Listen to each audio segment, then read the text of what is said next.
Hi everyone, welcome to another edition of Ask Crowie. Today I have a question from Jane in Hudsonville, Michigan.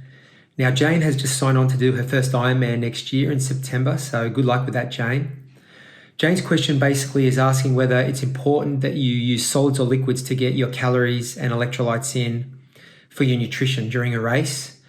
Do you use a combination of the two, one or the other, and how do you find a balance? That's basically an individual preference. For me personally, I always liked to ingest my calories in liquid form. I just found it easier to swallow, easier for my body to absorb the calories. I was often racing in very hot climates.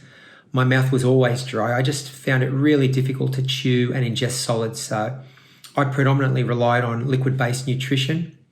That being said, I knew a lot of athletes who used a combination of liquids and solids to fuel themselves and fuel their races, and they did that to good effect. So a little bit of individual preference there and something that you need to practice in training and work out what you prefer.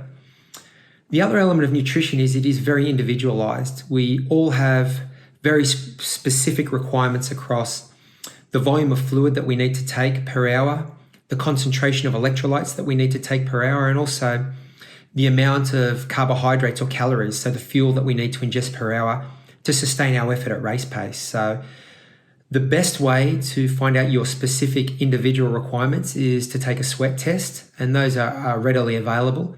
You can also arrive at your requirements through trial and error, and that's pretty accurate. That's how I did it back in the day, back in the dark ages.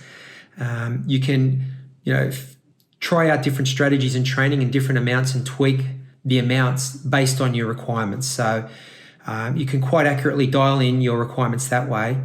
And then off the back of knowing what your requirements are, it's very important to practice your plan in training, of course. And the session where it makes the most sense to do this is the race simulation or the brick session, because that's the session that combines duration and intensity similar to the race. So the demands are going to be similar to the race, and that's really where you find out how effective your nutrition plan is.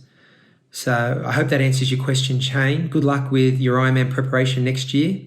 If anybody else has a question, please get it in through triathlonwire.com to Ask Crowie, and I'll answer all the questions that are sent in. Good luck.